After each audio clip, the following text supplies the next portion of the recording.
என்று சொல்வது ஒருவர் பங்கில் அந்த அர்த்தம் தான் ஜெயம் பெறுவான் நான் தான் ஜெயம் பெறுவேன் ஆக ஒன்றுமே புரியவில்லை அங்கே அமர்களை என்று நான்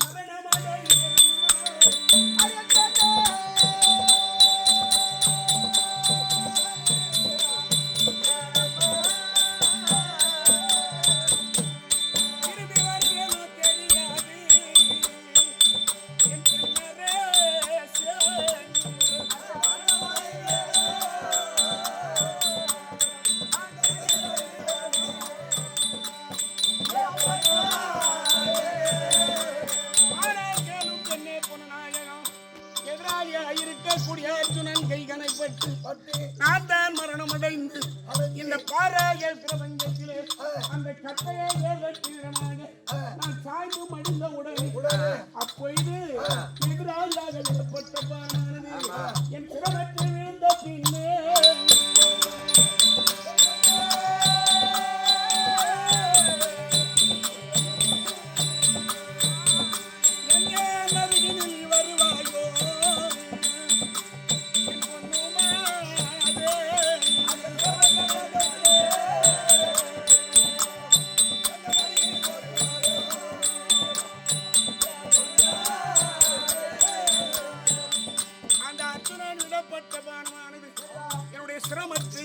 கரமற்று இந்த கற்பையை தேவத்திடமாக நான் சாய்ந்து மகிழ்ந்தேன்.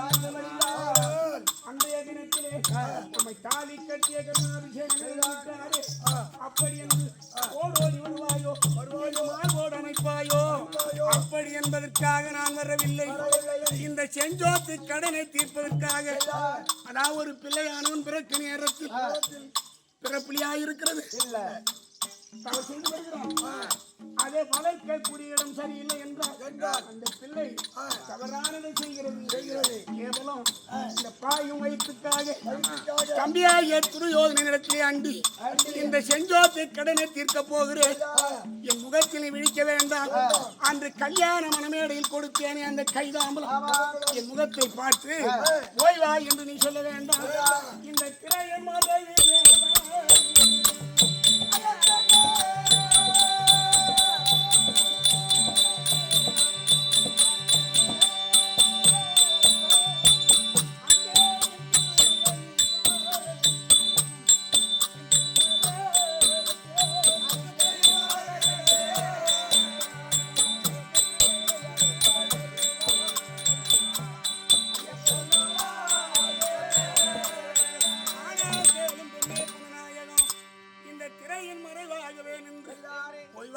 என்று அன்று கொடுத்த கல்யாண மணமேடையில் கொடுத்தேன். அந்த கைதாம்பலத்தை இன்று கொடுத்தால் ஜெயம் பெற்று வருவேன் என்று அந்த வெற்றியை தேடி வந்தேன். போவாய் என்று போய்வாய் என்று ஒரு வார்த்தை சொல்வாய். அந்த 17 நாளில் சண்டை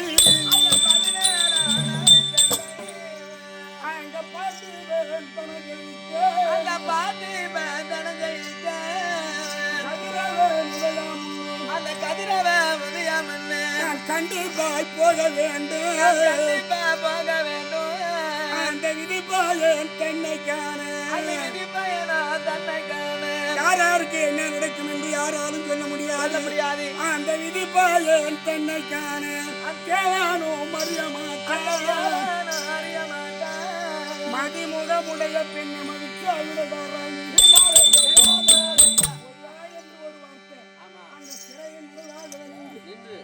அதுவே எனக்கு போதும்.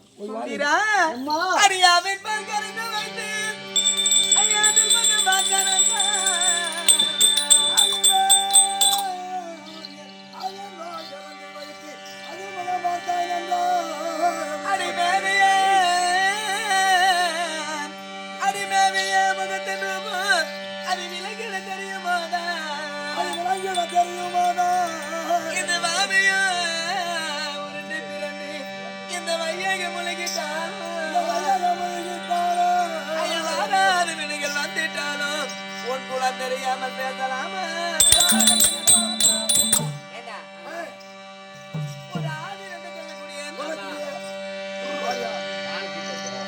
ஒரு பசுமாட்டை கொண்டு வந்து நம்ம அரண்மனையில வைத்து விட்டு அந்த பசுமாட்டின் பாலை கிறந்து அந்த பாலில் நம்ம முகம் பார்த்தா தெரியுமா?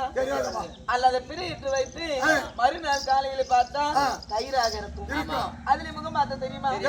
அல்லது ஒரு மத்திட்டு நன்றாக கடைந்து எண்ணெய் வேறாகவும் அதாவது மோர் வேறாகவும் எடுப்போம்.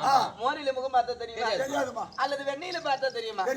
அந்த வெண்ணெயானது சில நாட்கள் வைத்து ஒரு கிடாரத்தில் வைத்து அடுப்பு மீது நன்றாக உருக்கி எடுத்தால் நெய்யாக வரும். அந்த நெய்யில முகம் பார்த்தா தெரியுமா? தெரியும். இவர் சொல்வதை பார்த்தா பாலாகவும் தயிராகவும் மோராகவும் எண்ணெயாகவும் இருக்கிறது. உருக்கி எடுத்த நெய்யை போல் தயாது என்றால் என்ன, தாயாது என்றால் என்ன, என் குலத்தோடு வெல்வதற்காக செல்கிறேன் என்று தெரிவித்தீர்கள். அதோட விளக்கம் என்ன? இதுதான் கேட்டேன். நீ சொல்வதுக்கெல்லாம் கேட்பதற்கு நான் மட்டும் ஒன்ன மாதிரி ஈன சாதி கிடையாது. தயாது என்றால் என்ன, அதுக்கு மட்டும் பதில் சொல்லுங்க மகாராஜா. ஏனென்றால் ஒரு ஆயுண்டால் கறந்து வைத்து அது முகமாத்தால் என்றா தெரியுமா? அது மட்டும் இல்லைங்க, அது மோர்ல முகமாத்தா தெரியுமா? அந்த பால்ல முகமாத்தா தெரியுமா? அதை மத்திட்டு கடந்து தயிர்ல முகமாத்தா தெரியுமா? பாலாகவும் தயிராகவும் மோராகவும் எண்ணெயாகவும் தெரியல தவிர உருக்கிய நெய்யை போல் முகம் பார்த்தால் பளிர் என்று தெரியும். கண்ணாடிக்கு முன்புறம் பார்த்தால் முகம் தெரியும், பின்னாடி பார்த்தா தெரியுமா? வாசை விளக்கினால் கண்ணீர் தெரியும். வாசத்தை விளக்கலன்னா தெரியாது. அப்படிங்கிறது விளக்கம் போல விளக்கமா சொன்னா தாமரை ரெடி. இவ்வளவு நேரமா ஆனால் கேளும் பெண்ணே பொண்ணு நாயகம், அங்கே எந்த குலத்தை சொன்னது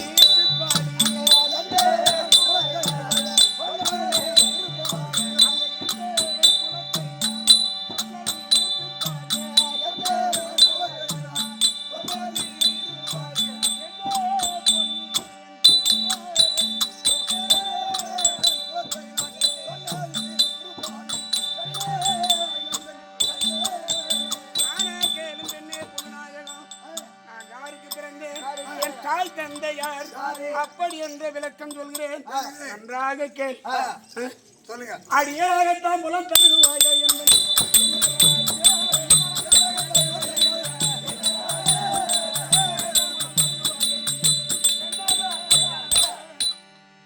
யாருக்கு பிறந்தேன் என்ற விளக்கம் சொல்ல போகிறேன், நன்றாக கேளு. அங்கே குண்டமாதேவிக்கு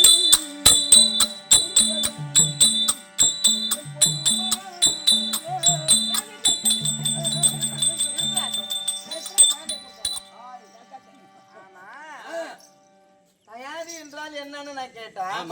குந்தமாதேவிக்கு முந்தினா பாண்டவர்களுக்கு நீ யாரு? மாமா மச்சானா இருக்கணும், இல்ல சித்தப்பா பெரியப்பாவா இருக்கணும், இல்ல நீ யாரு?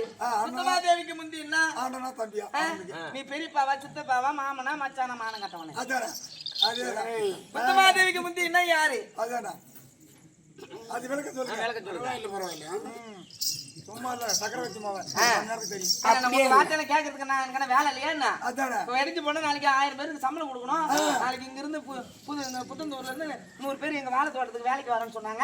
அவங்க எல்லாம் சம்பளம் கொடுக்கணும். என்ன வேலை?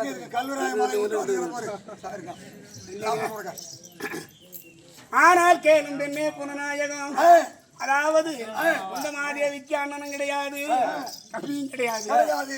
ஏனென்றால் பாவிகளாகிய பாண்டவர் இருக்கின்றார்களே, தர்மன், வீமன், அர்ஜுனன், நகுலன், சகாதேவன் என்று சொல்லக்கூடிய 5 பஞ்ச பாண்டவாளுக்கு முந்தி என் தாயாகிய குந்தமாதி வயிற்றிலே நான் எப்படி பிறந்தேன் என்றால் அடி குமரி வயிற்றினில் பிறந்தவன்.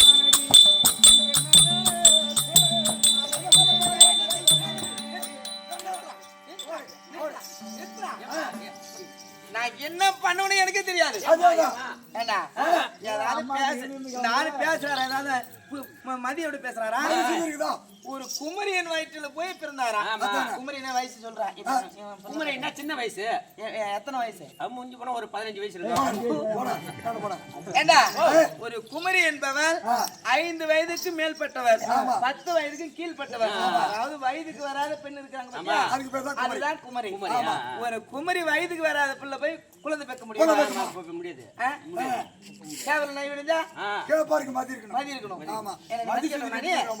குமரி போய் எப்படி பிள்ளை பெக்கும்? ஐயா மரகராஜா, ஐயா மரகராஜா, அப்படிதான் இருக்குது உன் கணக்கு. அதனால குமரி அண்ணா சின்ன வயசு குழந்தாச்சு, அது எப்படி நடக்குமா? ஆனால் கேளும் பெண்ணே புனநாயகம் ஆதி நாளிலே குந்தி போசர் வம்சத்திலே பிறந்த சூரஜேன மகாராஜன் என்று சொல்லக்கூடியவர் விரதை என்று சொல்லக்கூடிய ஒரு பெண் குழந்தை வைத்துக் கொண்டு நாளோர் மேனி பொய்தோர் வண்ணமாக வளர்த்து வந்தார்.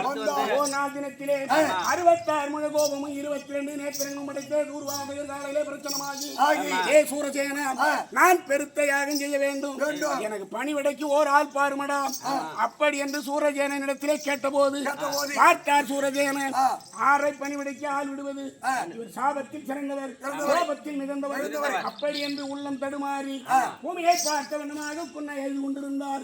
அந்த நேரத்தில் அறுவை தெருவை என்றால் தெருவில் மண்ணை குவித்து விளையாடக்கூடிய வயதில் அந்த குழந்தையானது ஐயா தந்தையை நீங்கள் அழ வேண்டாம், அந்த விரதத்தை நான் நிவர்த்தி அடைய செய்கிறேன் அப்படி என்று அந்த குழந்தை உருவத்திலேயே சென்று அந்த விரதத்தை நிவர்த்தி அடைய செய்து வைத்தவற்றினால் பார்த்தார் தூர்வாசல் அம்மா எனக்கு குந்தாமல் வேலை செய்து அனுஷ்டி என்று சொல்லக்கூடிய விரதத்தை நிவர்த்தி அடைய செய்தார்கள். அப்படி என்று குந்தாமல் வேலை செய்தபடினால் அந்த குழந்தை முதல் பெயர் பிரதை, இரண்டாவது குந்தமாதேவி என்று பெயரை வகுத்தார். அப்பொழுது கையை பார்த்து அம்மா எனக்கு இவ்வளோ ஈமைய கடனை செய்தாயே, எனக்கு இவ்வளோ கஷ்டங்களை சுமந்து எனக்காக உறுதுணையாக இருந்த அந்த விரதத்தை நிவர்த்தி அடைய செய்தார். உன்னுடைய வலது கரத்தை காட்டு. அப்படி என் வலது கரத்தை பார்த்த உடனே பிற்காலத்தில் உன் கணவனை சேர்ந்து குழந்தை பெற வாய்ப்பே கிடையாது, தேவர்களை சேர்ந்துதான் குழந்தை பெறுவாய். அப்படி என்று கையை பார்த்து 5 மந்திர கல்லை உச்சரித்து கொடுத்தார். அந்த குழந்தையாக இருக்கும் போது அப்பொழுது அந்த குந்தமாதேவியானது 5 மந்திர கல்லை பெற்றெடுத்து பொய்யாக இருக்குமோ இல்ல மெய்யாகத்தான் இருக்குமோ அப்படி என்று நதிக்கரை சென்று சந்தியாவந்தனம் செய்து குளித்து ஸ்நானம் செய்து ஓர் மந்திர கல்லை உச்சரித்த உடனே யாருடைய மந்திர கல் என்றால் வானலோகத்துக்கு அதிபதியாகிய சூரிய பகவானுடைய மந்திரம். அது கட்டி பிடித்து இழுத்து கொண்டு வந்து விட்டது குந்தமாதேவி. சூரிய பகவானை கொண்டு வந்து விட்ட உடனே